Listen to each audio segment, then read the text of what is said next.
Chapter 14. The Flower Temple. It was 8:30 by my watch when I woke on the morning following our arrival at Milosis, having slept almost exactly 12 hours, and I must say that I did indeed feel better. Ah, what a blessed thing is sleep! And what a difference 12 hours of it or so makes to us after days and nights of toil and danger. It is like going to bed one man and getting up another. I sat up upon my silken couch. Never had I slept upon such a bed before, and the first thing that I saw was Good's eyeglass fixed on me from the recesses of his silken couch. There was nothing else of him to be seen except his eyeglass, but I knew from the look of it that he was awake, and waiting till I woke up to begin. "I say, Quartermain," he commenced, "sure enough, did you observe her skin? It is as smooth as the back of an ivory hairbrush." "Now look here, Good," I remonstrated, when there came a sound at the curtain, which, on being drawn, admitted a functionary, who signified by signs that he was there to lead us to the bath. We gladly consented, and were conducted to a delightful marble chamber, with a pool of running crystal water in the center of it, into which we gaily plunged. When we had bathed, we returned to our apartment and dressed, and then went into the central room where we had supped on the previous evening, to find a morning meal already prepared for us, and a capital meal it was, though I should be puzzled to describe the dishes. After breakfast we lounged round and admired the tapestries and carpets and some pieces of statuary that were placed about, wondering the while what was going to happen next. Indeed, by this time our minds were in such a state of complete bewilderment that we were, as a matter of fact, ready for anything that might arrive. As for our sense of astonishment, it was pretty well obliterated. Whilst we were still thus engaged, our friend the captain of the guard presented himself, and with many obeisances signified that we were to follow him, which we did, not without doubts and heart-searchings, for we guessed that the time had come when we should have to settle the bill for those confounded hippopotami with our cold-eyed friend Agon, the high priest. However, there was no help for it, and personally I took great comfort in the promise of the protection of the sister queens, knowing that if ladies have a will they can generally find a way, so off we started as though we liked it. A minute's walk through a passage and an outer court brought us to the great double gates of the palace that open onto the wide highway which runs uphill through the heart of Milosis to the Temple of the Sun a mile away, and thence down the slope on the farther side of the temple to the outer wall of the city. These gates are very large and massive, and an extraordinarily beautiful work in metal. Between them, for one set is placed at the entrance to an interior, and one at that of the exterior wall, is a fosse, 45 feet in width. This fosse is filled with water and spanned by a drawbridge, which when lifted makes the palace nearly impregnable to anything except siege guns. As we came, one half of the wide gates were flung open, and we passed over the drawbridge and presently stood gazing up one of the most imposing, if not the most imposing, roadways in the world. It is 100 feet from curb to curb, and on either side, not cramped and crowded together, as is our European fashion, but each standing in its own grounds, and built equidistant from and in similar style to the rest, are a series of splendid, single-storied mansions, all of red granite. These are the town houses of the nobles of the court, and stretch away in unbroken lines for a mile or more till the eye is arrested by the glorious vision of the Temple of the Sun that crowns the hill and heads the roadway. As we stood gazing at this splendid sight, of which more anon, there suddenly dashed up to the gateway 4 chariots, each drawn by 2 white horses. These chariots are 2-wheeled, and made of wood. They are fitted with a stout pole, the weight of which is supported by leathern girths that form a portion of the harness. The wheels are made with 4 spokes only, are tired with iron, and quite innocent of springs. In the front of the chariot, and immediately over the pole, is a small seat for the driver, railed round to prevent him from being jolted off. Inside the machine itself are 3 low seats, one at each side, and one with the back to the horses, opposite to which is the door. The whole vehicle is lightly and yet strongly made, and, owing to the grace of the curves, though primitive, not half so ugly as might be expected. But if the chariots left something to be desired, the horses did not. They were simply splendid, not very large but strongly built, and well ribbed up, with small heads, remarkably large and round hoofs, and a great look of speed and blood. I have often wondered whence this breed, which presents many distinct characteristics, came, but like that of its owners, its history is obscure. Like the people the horses have always been there. The first and last of these chariots were occupied by guards, but the center two were empty, except for the driver, and to these we were conducted. Alphonse and I got into the first, and Sir Henry, good, and Umslopogaas into the one behind, and then suddenly off we went. And we did go. Among the Zu-Vendi it is not usual to trot horses either riding or driving, especially when the journey to be made is a short one. They go at full gallop. As soon as we were seated the driver called out, the horses sprang forward, and we were whirled away at a speed sufficient to take one's breath, and which, till I got accustomed to it, kept me in momentary fear of an upset. As for the wretched Alphonse, he clung with a despairing face to the side of what he called this devil of a fiacre, thinking that every moment was his last. Presently it occurred to him to ask where we were going, and I told him that, as far as I could ascertain, we were going to be sacrificed by burning. You should have seen his face as he grasped the side of the vehicle and cried out in his terror. But the wild-looking charioteer only leant forward over his flying steeds and shouted, and the air, as it went singing past, bore away the sound of Alphonse's lamentations. And now before us, in all its marvelous splendor and dazzling loveliness, shone out the Temple of the Sun, the peculiar pride of the Zu-Vendi, to whom it was what Solomon's, or rather Herod's, temple was to the Jews. The wealth, and skill, and labor of generations had been given to the building of this wonderful place, which had been only finally completed within the last 50 years.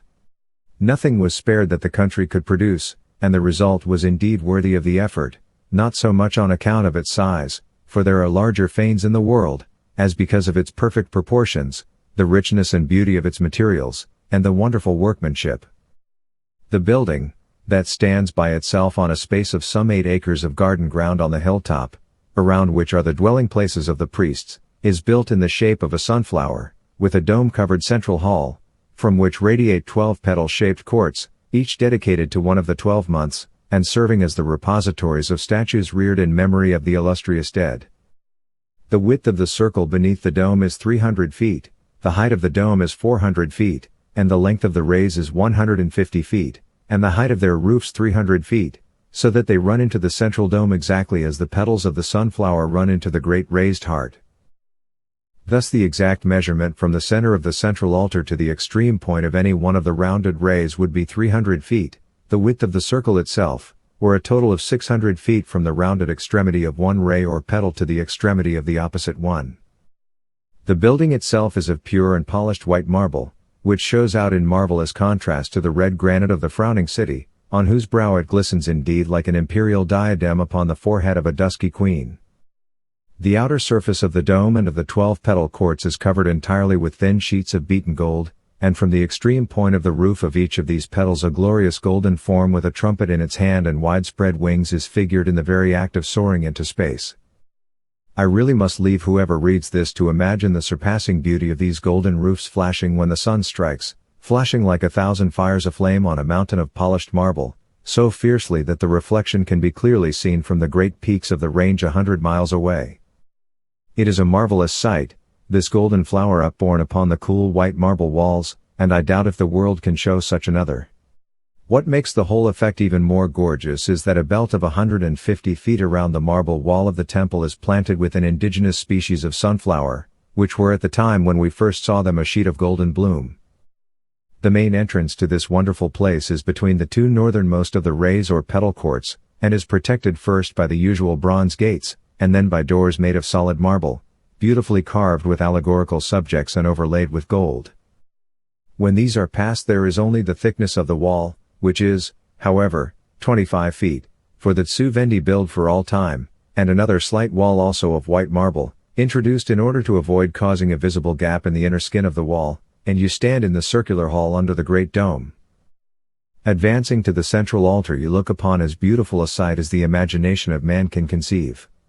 You are in the middle of the holy place, and above you the great white marble dome, for the inner skin, like the outer, is of polished marble throughout, arches away in graceful curves something like that of St. Paul's in London, only at a slighter angle, and from the funnel-like opening at the exact apex a bright beam of light pours down upon the golden altar.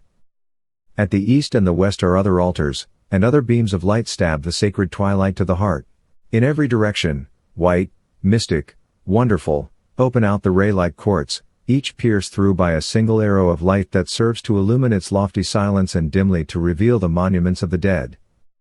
Overcome at so awe-inspiring a sight, the vast loveliness of which thrills the nerves like a glance from beauty's eyes, you turn to the central golden altar, in the midst of which, though you cannot see it now, there burns a pale but steady flame crowned with curls of faint blue smoke.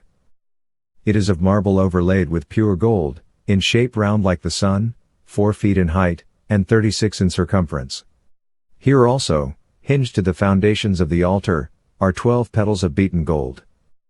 All night and, except at 1 hour, all day also, these petals are closed over the altar itself exactly as the petals of a water lily close over the yellow crown in stormy weather, but when the sun at midday pierces through the funnel in the dome and lights upon the golden flower, the petals open and reveal the hidden mystery, only to close again when the ray has passed. Nor is this all. Standing in semicircles at equal distances from each other on the north and south of the sacred place are 10 golden angels, or female winged forms, exquisitely shaped and draped. These figures, which are slightly larger than life-size, stand with bent heads in an attitude of adoration, their faces shadowed by their wings, and are most imposing and of exceeding beauty. There is but one thing further which calls for description in this altar, which is, that to the east the flooring in front of it is not of pure white marble, as elsewhere throughout the building, but of solid brass, and this is also the case in front of the other 2 altars. The eastern and western altars, which are semicircular in shape, and placed against the wall of the building, are much less imposing, and are not enfolded in golden petals. They are, however, also of gold, the sacred fire burns on each, and a golden winged figure stands on either side of them. 2 great golden rays run up the wall behind them, but where the third or middle one should be is an opening in the wall, wide on the outside, but narrow within, like a loophole turned inwards. Through the eastern loophole stream the first beams of the rising sun, and strike right across the circle, touching the folded petals of the great gold flower as they pass till they impinge upon the western altar. In the same way at night the last rays of the sinking sun rest for a while on the eastern altar before they die away into darkness. It is the promise of the dawn to the evening and the evening to the dawn. With the exception of those 3 altars and the winged figures about them, the whole space beneath the vast white dome is utterly empty and devoid of ornamentation, a circumstance that to my fancy adds greatly to its splendor. Such is a brief description of this wonderful and lovely building, to the glories of which, to my mind so much enhanced by their complete simplicity, I only wish I had the power to do justice. But I cannot, so it is useless talking more about it. But when I compare this great work of genius to some of the tawdry buildings and tinsel ornamentation produced in these latter days by European ecclesiastical architects, I feel that even highly civilized art might learn something from the Zu-Vendi masterpieces. I can only say that the exclamation which sprang to my lips as soon as my eyes first became accustomed to the dim light of that glorious building, and its white and curving beauties, perfect and thrilling as those of a naked goddess, grew upon me one by one, was, well, a dog would feel religious here. It is vulgarly put, but perhaps it conveys my meaning more clearly than any polished utterance.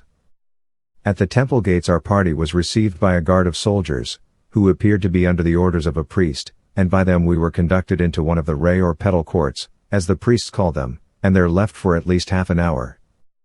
Here we conferred together, and realizing that we stood in great danger of our lives, determined, if any attempt should be made upon us, to sell them as dearly as we could, Umslopogaz announcing his fixed intention of committing sacrilege on the person of Agon, the high priest, by splitting his head with Inkosi Kos. From where we stood we could perceive that an immense multitude were pouring into the temple, evidently in expectation of some unusual event, and I could not help fearing that we had to do with it. And here I may explain that every day, when the sunlight falls upon the central altar, and the trumpets sound, a burnt sacrifice is offered to the sun, consisting generally of the carcass of a sheep or ox, or sometimes of fruit or corn.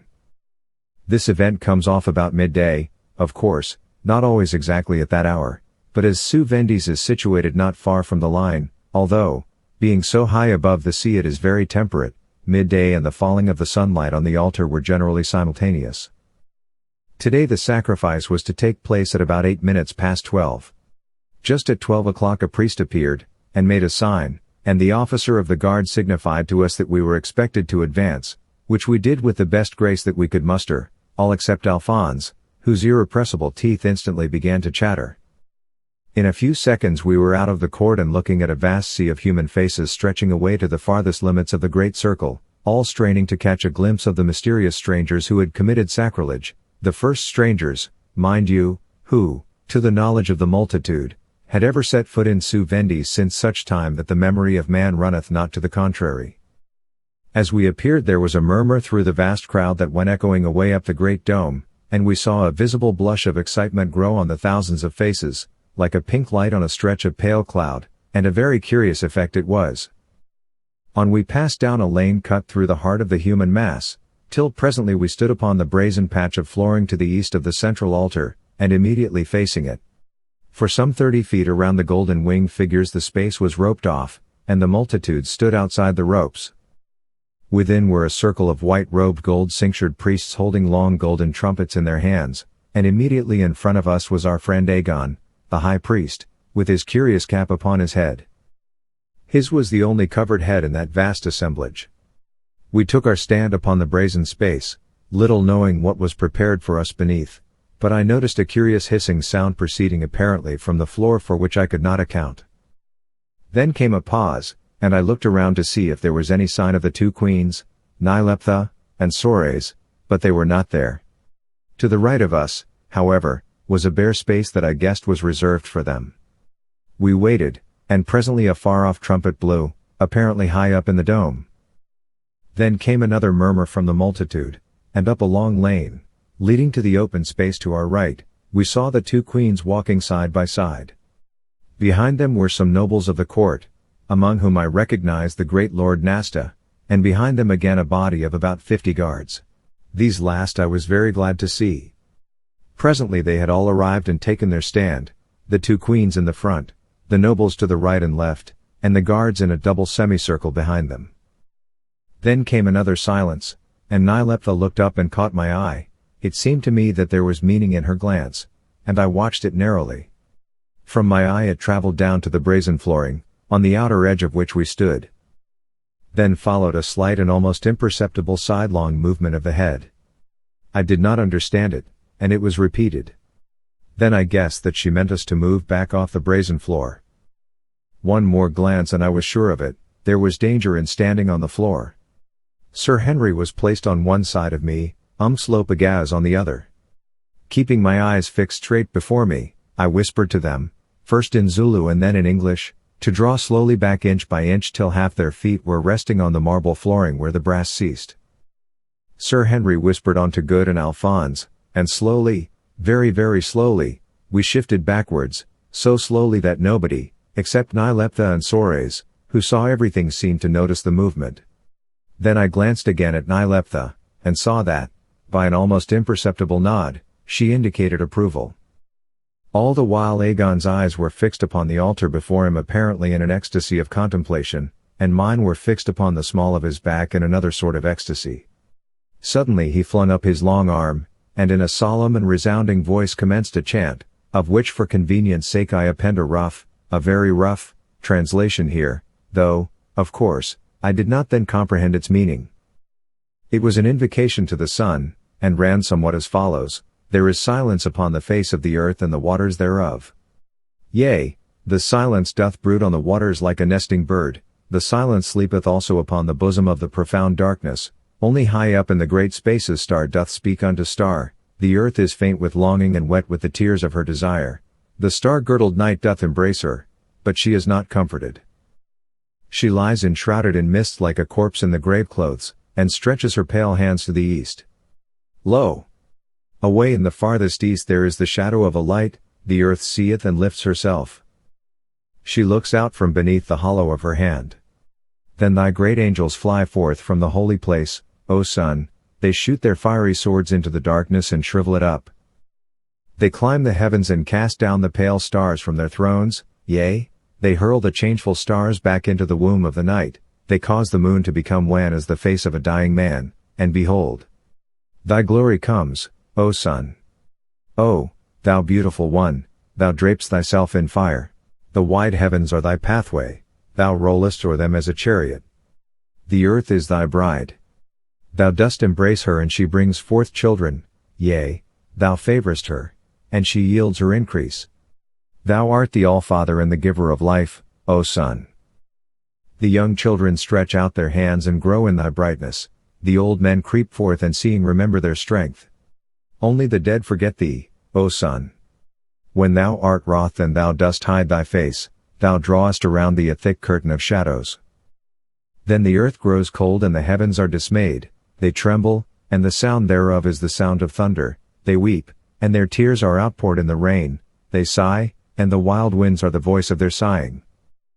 The flowers die, the fruitful fields languish and turn pale, the old man and the little children go unto their appointed place when thou withdrawest thy light, O Son. Say, what art thou, O thou matchless splendor, who set thee on high, O thou flaming terror? When didst thou begin, and when is the day of thy ending? Thou art the raiment of the living spirit. Endnote 16, none did place thee on high, for thou was the beginning.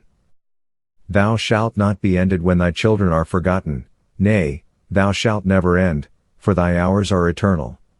Thou sittest on high within thy golden house and measurest out the centuries. O Father of life! O dark dispelling sun! He ceased this solemn chant, which, though it seems a poor enough thing after going through my mill, is really beautiful and impressive in the original, and then, after a moment's pause, he glanced up towards the funnel-sloped opening in the dome and added, O Son, descend upon thine altar. As he spoke a wonderful and a beautiful thing happened. Down from on high flashed a splendid living ray of light, cleaving the twilight like a sword of fire.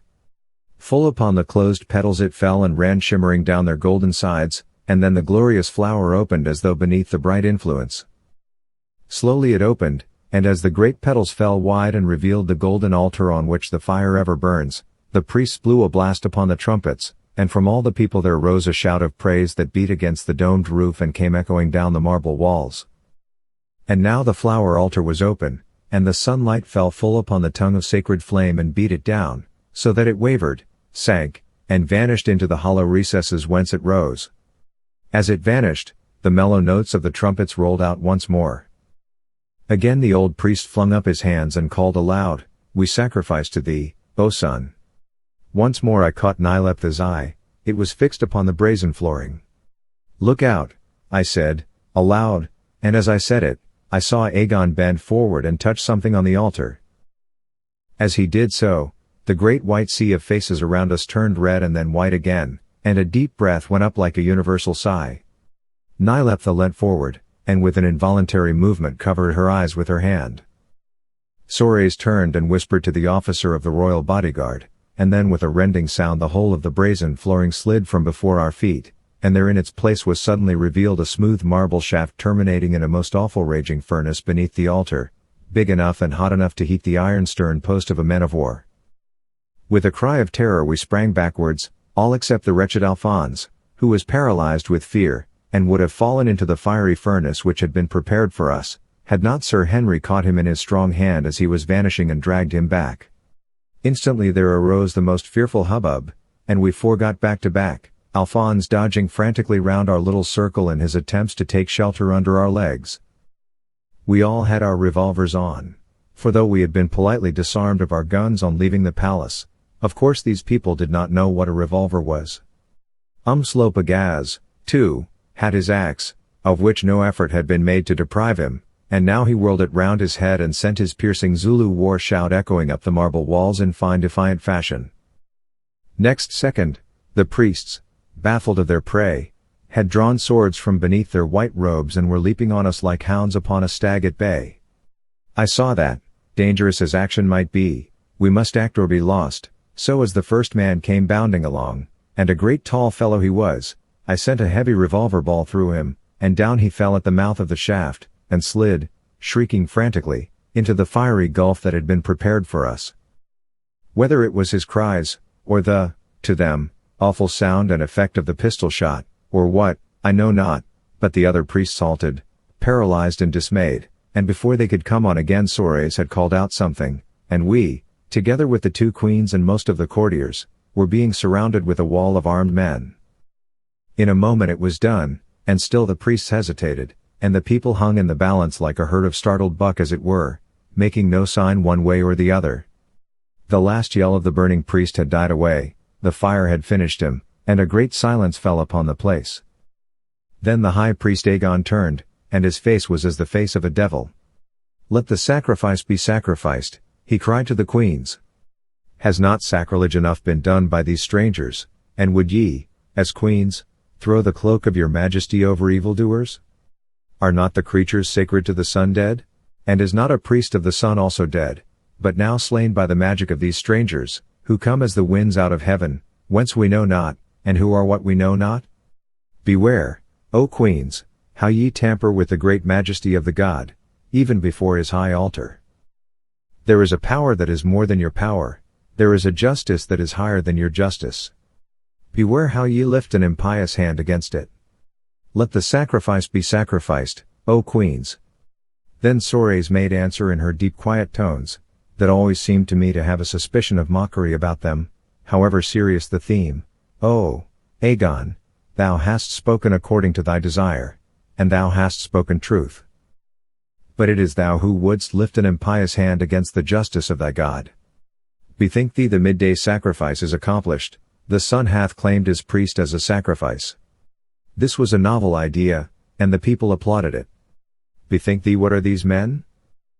They are strangers found floating on the bosom of a lake. Who brought them here? How came they here? How know you that they also are not servants of the sun?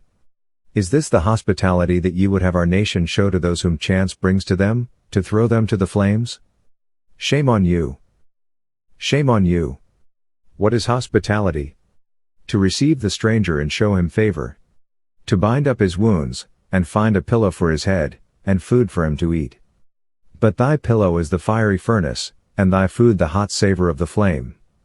Shame on thee, I say." She paused a little to watch the effect of her speech upon the multitude, and seeing that it was favorable, changed her tone from one of remonstrance to one of command. "Ho! Place there," she cried, "place, I say, make way for the queens, and those whom the queens cover with their mantle. And if I refuse, O queen," said Agon between his teeth, "then will I cut a path with my guards," was the proud answer, "even in the presence of thy sanctuary, and through the bodies of thy priests." Agon turned livid with baffled fury. He glanced at the people as though meditating an appeal to them, but saw clearly that their sympathies were all the other way. The Zu-Vendi are a very curious and sociable people, and great as was their sense of the enormity that we had committed in shooting the sacred hippopotami, they did not like the idea of the only real live strangers they had seen or heard of being consigned to a fiery furnace, thereby putting an end forever to their chance of extracting knowledge and information from, and gossiping about us. Agon saw this and hesitated, and then for the first time Nyleptha spoke in her soft sweet voice. "Bethink thee, Agon," she said, "as my sister queen has said, these men may also be servants of the sun. For themselves they cannot speak, for their tongues are tied. Let the matter be adjourned till such time as they have learnt our language. Who can be condemned without a hearing? When these men can plead for themselves, then it will be time to put them to the proof." Here was a clever loophole of escape, and the vindictive old priest took it, little as he liked it. "So be it, O queens," he said.